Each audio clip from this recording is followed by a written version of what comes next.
Dane news की खबरों के साथ जुड़े रहने के लिए हमारे YouTube चैनल को सब्सक्राइब करें और हमारे Facebook पेज को लाइक करें।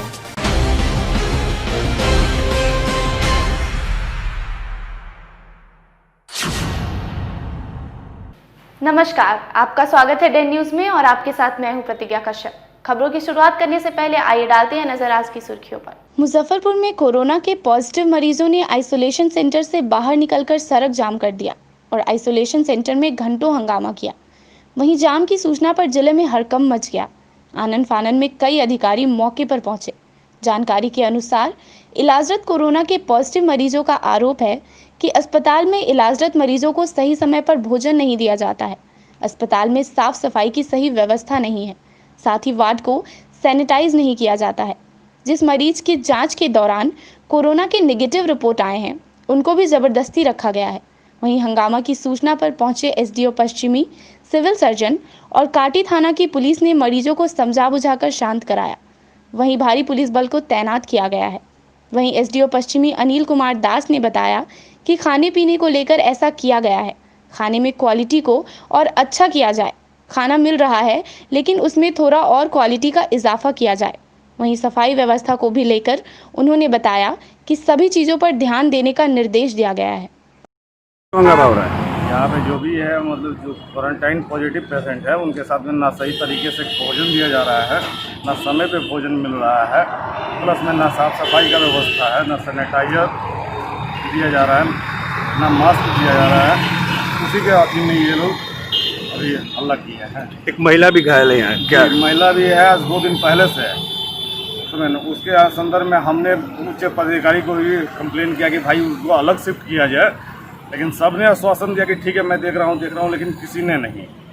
जी, अभी कितने पेशेंट भर्ती हैं इसमें? इसमें लगभग 65 से 70 लोग हैं। जी, क्या मुख्य डिमांड है इन लोग का? मुख्य डिमांड है कि भोजन हमको सही दे और साफ सफाई दे, है ना। आपका परिचय? आदमी की तरह हमें समझे। आपका परिचय? मेरा परिचय, मेरा इसमें एक पेशेंट है, हमारा बेटा है, उससे मैं मिलने आता हूँ। हम लोग के साथ भी बुरा व्यवहार किया जाता है। मामला कुछ नहीं था, लोग इशू बना रहे थे, लेकिन यहाँ आने के बाद जो लोगों से पूछताछ किए, जो यहाँ पे क्वारंटाइन है आइसोलेशन सेंटर में, तो इससे साफ पता चला इन लोग का जो समस्या का शिकायत था कि सही समय पर हमको भोजन नहीं मिलता है, नाश्ता नहीं मिलता है। मैंने उन्हीं लोगों से बातचीत किया तो खुद बताया कि 100 ग्राम दूध, चाय और ब्रेड मिला है 10 बजे और 1 से 2 के बीच में खाना मिलता है, जिसमें कि बताया गया कि दाल चावल, सब्जी में करेला का भुजिया और भिंडी मिलता है, और जो दिन में मिलता है सब्जी वही रात में भी मिलता है। और अगर आलू सोयाबीन सब्जी या फिर चना का सब्जी तो वो भी रात में मिलता है। तो ऐसा नहीं है कि खाना नहीं मिल रहा है, खाना उन लोग के द्वारा भी एक्सेप्ट किया गया कि खाना मिलता है, लेकिन उन लोग की शिकायत थी कि क्वालिटी में थोड़ा सा अच्छा किया जाए, क्वालिटी अच्छा नहीं खाना का मिलता है। इस संबंध में भी निर्देश दिया गया है कि क्वालिटी खाना का अच्छा हो ताकि वो लोग भी अच्छे से यहाँ रख सके। एक शिकायतें और थी कि साफ़ सफाई की कमी है, तो इसको इमीडिएट किया जाएगा, क्योंकि जहाँ कोई भी रहते हैं तो वहाँ साफ सफाई होना सबसे आवश्यक है। इससे गेट भी तोड़ दिया गया है। गेट तोड़ने की बात आपके माध्यम से अभी पता चला है, बट अभी तक हमें संज्ञान नहीं है कि गेट तोड़ा गया है।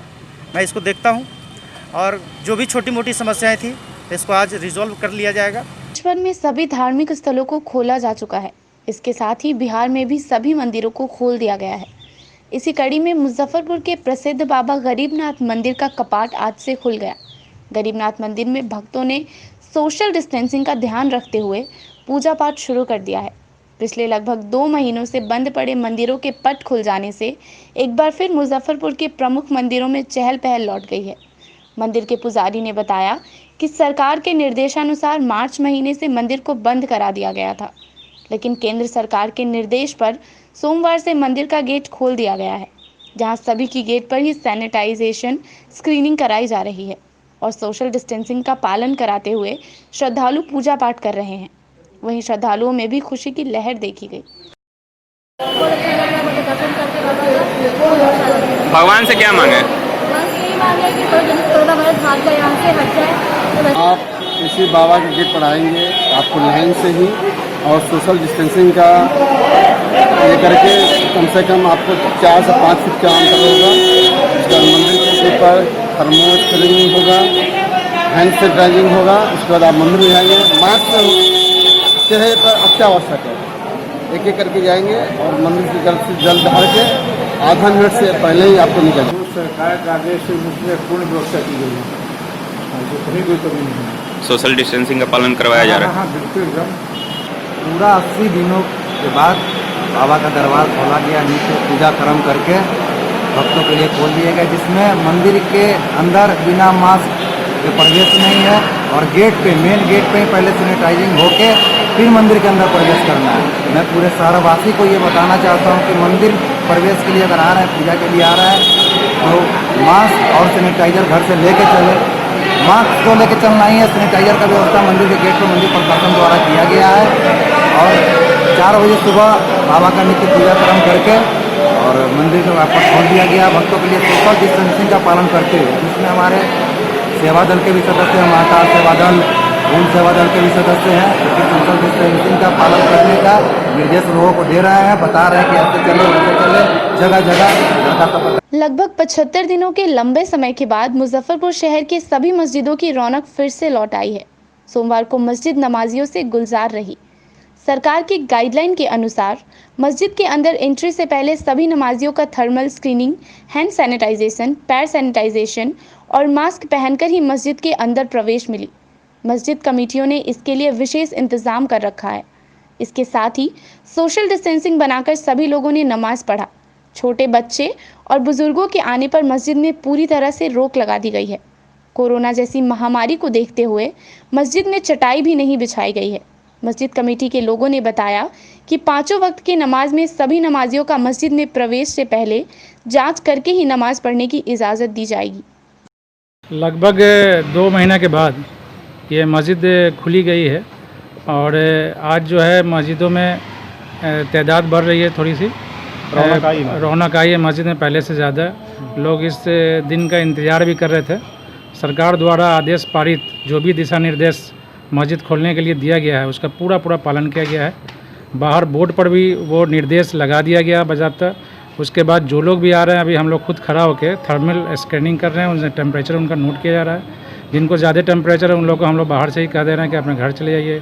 बीमार व्यक्ति कोई आ रहा है उन्हें भी मना कर दिया जा रहा है। छोटे बच्चे बूढ़े को मना किया गया कि अभी मस्जिद में ना आवे जब तक कोरोना वायरस ख़त्म नहीं हुआ था पूरी तरीके से। उसके बाद हम लोग मास्क भी वितरण कर रहे हैं। जो लोग मास्क पहन के नहीं आ पा रहे हैं किसी वजह का, उनको मास्क भी दिया जा रहा है। उनको चप्पल को सैनिटाइज़ किया जा रहा है, बाहर से चुके लेके आ रहे हैं, उनको भी यहाँ पर खड़े होकर हम लोग सैनिटाइज़ कर रहे हैं। मस्जिद परिसर को कल ही पूरे सैनिटाइज़ किया गया था, आज सुबह में भी किया गया है। हर नमाज के बाद मस्जिद परिसर को भी, मतलब जो फर्श है उसको भी सैनिटाइज़ किया जाएगा। अभी चटाई को हटा दिया गया है। जो लोग भी तकलीफ़ में हैं, पैर मतलब रखने में ज़मीन में दिक्कत होती है, वो खुद उनको बोला गया कि जनमाज खुद लेके आएँ। अगर कोई दिक्कत हो खुद अपने जनमाज से करें। वज़ू खाना और टॉयलेट का इंतज़ाम मस्जिद का ना के बराबर करें।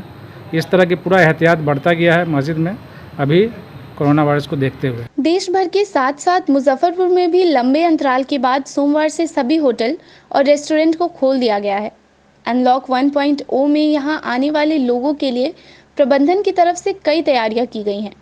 केंद्र सरकार की गाइडलाइन को देखते हुए होटलों में सैनिटाइजेशन, सोशल डिस्टेंसिंग के साथ साथ हाइजीन का भी खास ख्याल रखा जा रहा है। डेन न्यूज़ की टीम जब होटल में पहुंची तो उसने जानने की कोशिश की कि आखिरकार आने वाले गेस्ट के लिए क्या और कैसी व्यवस्था की गई है। होटल में आने वाले गेस्ट को कम से कम 6 फीट की दूरी का पालन करना होगा। इसके लिए होटल के रिसेप्शन से लेकर एंट्री गेट पर घेरे बनाए गए हैं। सैनिटाइजेशन के लिए हैंड सैनिटाइजर होटलों के एंट्री पॉइंट पर रखे गए हैं। लिफ्ट में निर्धारित संख्या में लोगों को चढ़ने की व्यवस्था की गई है। कस्टमर को ट्रैवल हिस्ट्री के साथ साथ घोषणा पत्र पर सिग्नेचर भी करना होगा। कई होटलों और रेस्टोरेंटों ने अपने अपने मेन्यू कार्ड को पेपरलेस कर दिया है। इन होटलों और रेस्टोरेंटों में जो भी गेस्ट आ रहे हैं उनका मोबाइल नंबर लिया जा रहा है और उनके व्हाट्सएप पर मेन्यू भेजा जा रहा है और ऑर्डर भी मैसेज के जरिए ही देने की व्यवस्था की गई है। साथ ही जो वेटर खाना लेकर आएगा वो भी एक ट्रॉली पर खाना रख के लाएगा और टेबल के पास उसे छोड़ देगा। इसके बाद गेस्ट को खाना खुद सर्व करना होगा।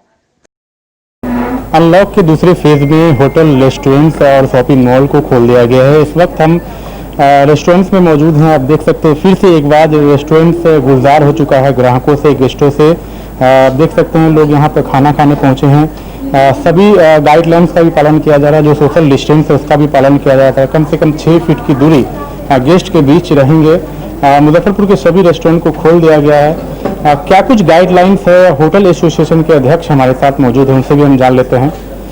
आज से होटल रेस्टोरेंट को खोलने का आदेश है, क्या क्या किस किस चीज़ का आप लोग पालन कर रहे हैं? आज सबसे पहले सारे होटल एंड रेस्टोरेंट को खोलने का ऑर्डर आया है, जिसमें शहर के सारे होटल रेस्टोरेंट खुल गए हैं। और साथ में उनको ये ध्यान देना है कि जो भी गेस्ट रेस्टोरेंट में आते हैं, सबसे पहले उनको थर्मोमीटर से उनका टेम्परेचर चेक करना है। जब टेम्परेचर नॉर्मल है तो उनको रेस्टोरेंट में उनको आने का परमिशन देना है। उनका मास्क होना चाहिए। उसके बाद उनको सैनिटाइज करना है। सैनिटाइज करने के बाद वो राके टेबल पे बैठेंगे। उनको हम लोग व्हाट्सएप के थ्रू उनको मेनू देंगे, फिर वो हमको ऑर्डर देंगे। लड़का जो होगा रेस्टोरेंट के अंदर में वो सोशल डिस्टेंस मेंटेन करते हुए ऑर्डर लेगा और उसके बाद टेबल पे उनके खाना डंप कर देगा। गेस्ट खुद वो खाना सर्व करेंगे। उसके बाद जब गेस्ट वहाँ से उठ के जाएंगे तो फिर टेबल को सैनिटाइज कर दिया जाएगा, फिर दोबारा दूसरे लोगों के लिए। उसी तरह फिर रूम में जो गेस्ट हमारे आते हैं उनके लिए भी वही चीज़ है कि उनका टेम्परेचर चेक करना है, उनको सैनिटाइज करना है। उनके मोबाइल में सेवा ऐप होना चाहिए, ऐप मस्ट है। और उसके बाद उनको रूम, उनके सारे लगेज को सैनिटाइज करते हुए उनको रूम प्रोवाइड करना है। फिर वो जब रूम खाली करेंगे तो फिर उसको सैनिटाइज करके फिर दूसरे के लिए हम रूम रेडी करेंगे। यहाँ तक कि रेस्टोरेंट में जो बुफे दिया जाता था ब्रेकफास्ट कम्प्लीमेंट्री के तौर पे, वो भी हम लोग रूम में ही प्रोवाइड करेंगे। कम्प्लीमेंट्री ब्रेकफास्ट रेस्टोरेंट में नहीं लगेगा, कि कम से कम लोग मैक्सिमम सोशल डिस्टेंस मेंटेन कर पाए, इसलिए इस चीज़ का ध्यान दिया जा रहा है। जो गेस्ट आकर बाहर से जो यहाँ पे रुकेंगे उनको विशेष करके किस चीज़ के बारे में कहा जाए? उन लोगों को विशेष यही कहा जाए कि आप मैक्सिमम ऑर्डर पार्सल मंगवा लीजिए। कम से कम रेस्टोरेंट आ रहे हैं तो कोशिश ध्यान ये देना है कि वो सोशल डिस्टेंस मेंटेन करके रेस्टोरेंट का मजा लें। और विशेष फोकस रहेगी होम डिलीवरी पे, मैक्सिमम फोकस रहेगी होम डिलीवरी भी। और हम लोग अभी तक होम डिलीवरी ही कर रहे थे और अपने गेस्ट को कह भी रहे हैं कि आपको ज़रूरत है तो हम लोग आपके घर पे खाना भिजवा दें। बिल्कुल, सरकार का जो गाइडलाइंस था उसके अनुसार पूरे भारत सहित मुजफ्फरपुर के भी सभी रेस्टोरेंटों को खोल दिया गया है। और जो गाइडलाइंस है उस पूरे गाइडलाइंस का यहाँ पे उसको फॉलो किया जा रहा है। जो सोशल डिस्टेंस है, जो गेस्ट में यहाँ पर सोशल डिस्टेंस रहनी चाहिए वो डिस्टेंस बनाया जा रहा है। जो भी गाइडलाइंस उन सभी का यहाँ पे पालन किया जा रहा है। कैमरा पर्सन रविकांत के साथ आमिर, डे न्यूज, मुजफ्फरपुर। इन दिनों फिल्म निर्माता एकता कपूर और शोभा कपूर की मुश्किलें लगातार बढ़ती जा रही हैं। सेना को अपमानित करने के आरोप में लगातार बिहार के मुजफ्फरपुर में सीजेएम कोर्ट में उन पर परिवार दर्ज कराया जा रहा है।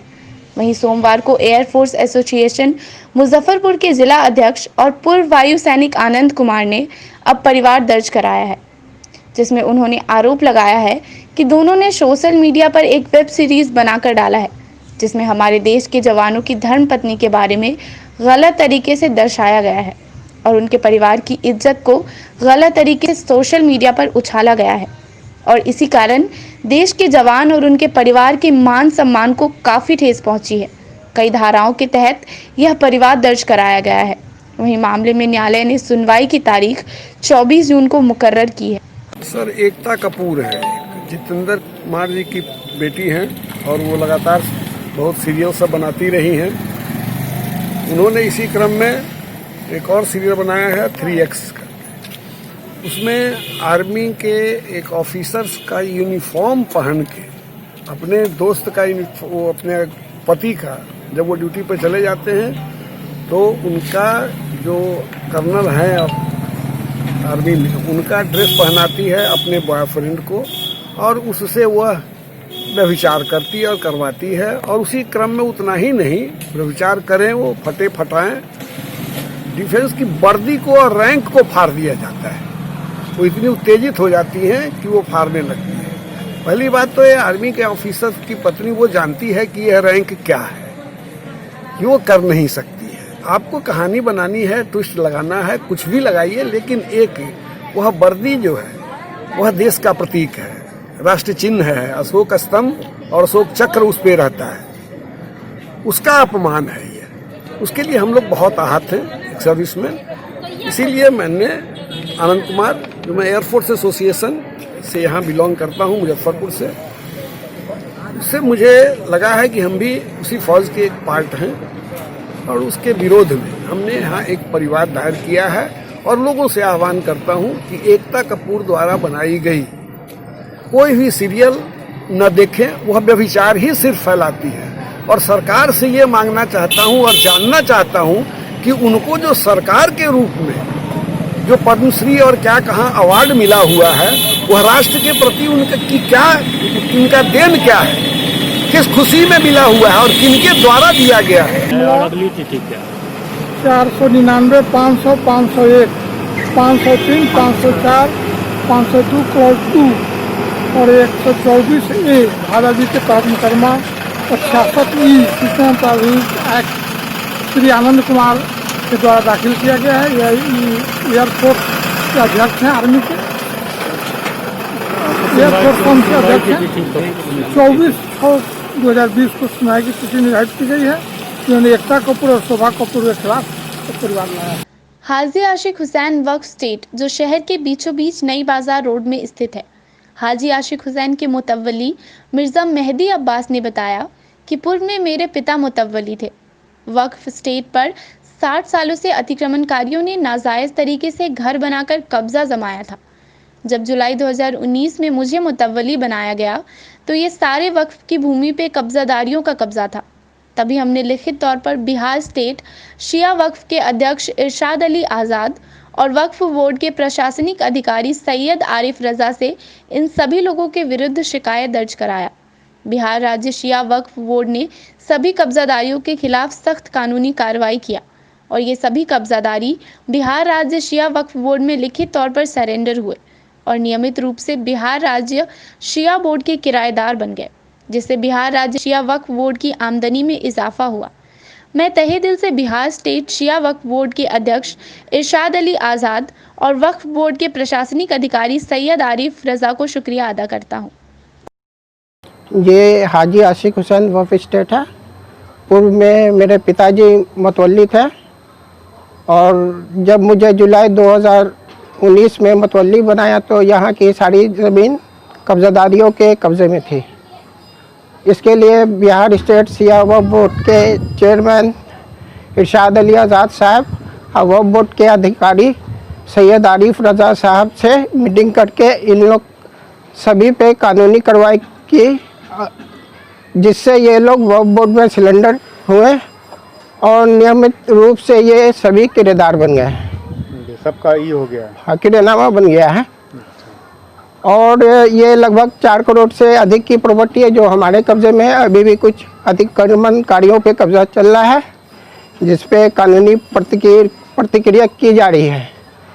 और आपके माध्यम से बिहार स्टेट शिया वक्फ बोर्ड के अध्यक्ष श्री चेयरमैन इरशाद अली आज़ाद साहब और सैयद आरिफ रज़ा साहब का धन्यवाद करता हूँ, जो समय समय पे हमारी मदद करते आए हैं। बीते दिन सदर थाना इलाके में एक अधिवक्ता को बेखौफ अपराधियों ने गोली मार दी थी, जिसको लेकर उनका इलाज एक निजी अस्पताल में चल रहा है। जिसके बाद सोमवार को अखिल भारतीय क्षत्रिय महासभा सहित विभिन्न संगठन के लोगों ने उनसे मिलकर उनका हाल चाल जाना। वहीं उसके बाद उन्होंने सरकार पर जमकर निशाना साधा। बोले, स्थिति यह हो गई है कि अब सुशासन की जगह जंगल राज चल रहा है। आए दिन हत्या, गोलीबारी, लूट हो रही है और प्रशासन नींद की मुद्रा में सोई हुई है।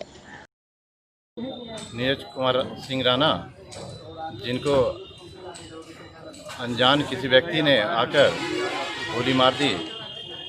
हम नीरज कुमार सिंह अखिल भारतीय क्षत्रिय महासभा के क्या मांग कर रहे हैं आप लोग प्रशासन से? मांग कर रहे हैं प्रशासन से कि अपराधी जिसने भी ये जघन्य अपराध किया है उसे कड़ी से कड़ी सजा दी जाए और इस तरह का सुरक्षा मुहैया कराया जाए। और इस तरह का जो कृतज्ञ काम हो रहा है समाज में, कोई भी आकर किसी को भी घर से बुलाकर गोली मारने का काम कर रहा है, ये समाज के लिए अच्छी बात नहीं है।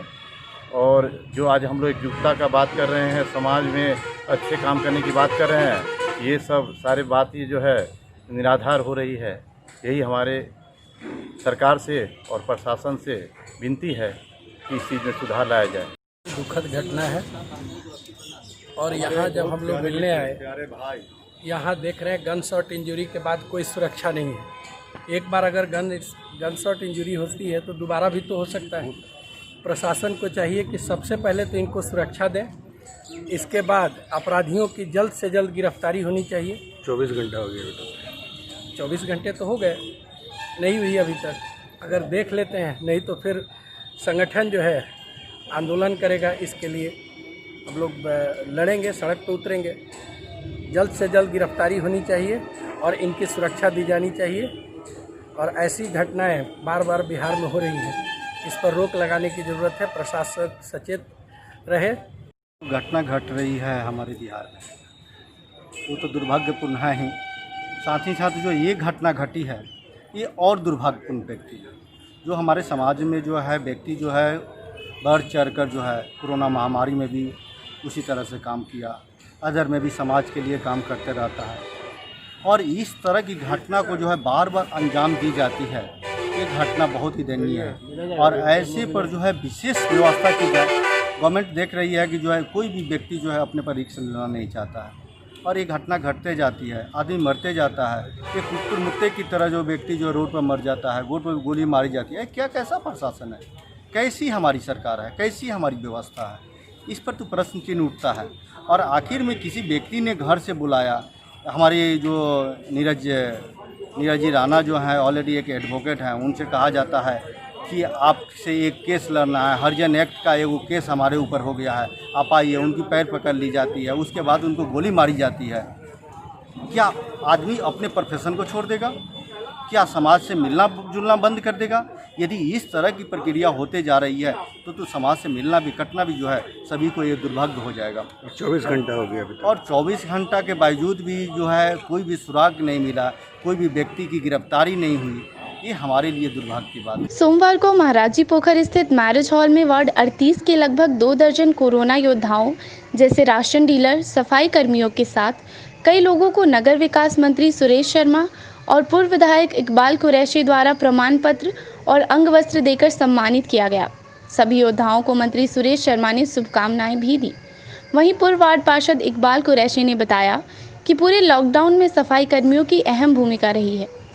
चीज़ काम कर रहे थे, आज इन लोगों की बदौलत समझिए कि साफ़ सफाई से जो है कारण मुजफ्फरपुर नगर निगम क्षेत्र और वार्ड नंबर 38 में समझिए कि कोरोना का जो है कोई प्रकोप नहीं आया है। आज के हीरो यही लोग हैं असल कोरोना अवधि के, क्योंकि इन्होंने अपने जान पर खेल के मानवता की सेवा किया है। इसलिए आज मैं इकबाल कुरैशी वार्ड पार्षद 38 प्रतिनिधि और माननीय मंत्री नगर विकास मंत्री से इन लोगों को सम्मानित काम किया गया है आज, क्योंकि असल सम्मान के हकदार यही लोग हैं। इन्होंने अपने समझिए कि जितने भी कोरोना अवधि में ईमानदारी से मानवता की सेवा किया है, जान पर खेल के। कितने लोगों को किया गया? तो आज मतलब कि 19 लोगों को हम लोगों ने मतलब कि स्मरण पत्र के साथ, माला फूल के साथ जो है अंग वस्त्र देकर जो है सम्मानित किए हैं। क्योंकि जो भी किए हैं इनके काम के लिए वो बहुत छोटा है, फिर भी कुछ हौसला जितना हम लोग को था, हम लोगों ने मंत्री जी से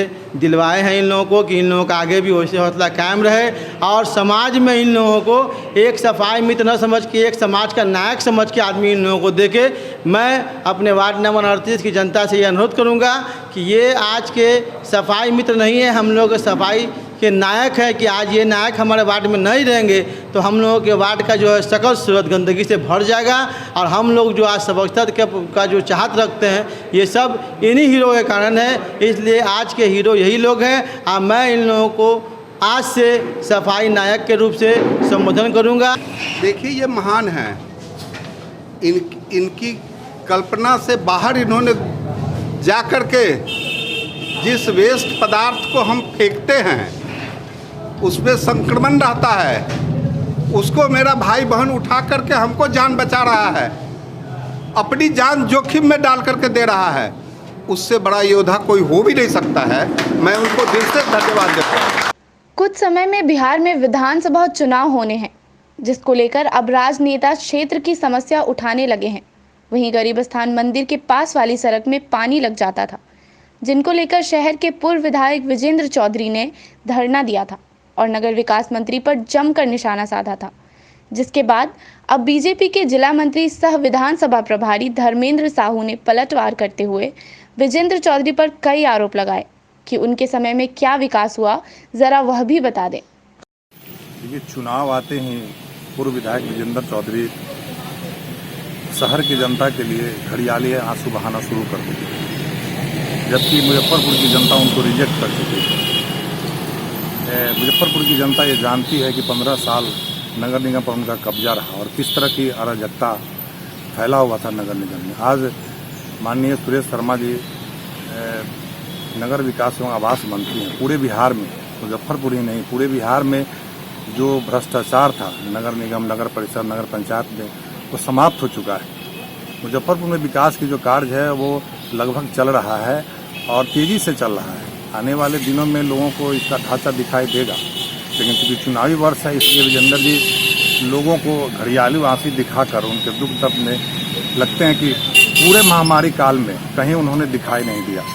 और अब जब चुनाव का बिगुल लगभग उठने ही वाला है तो वो झूठी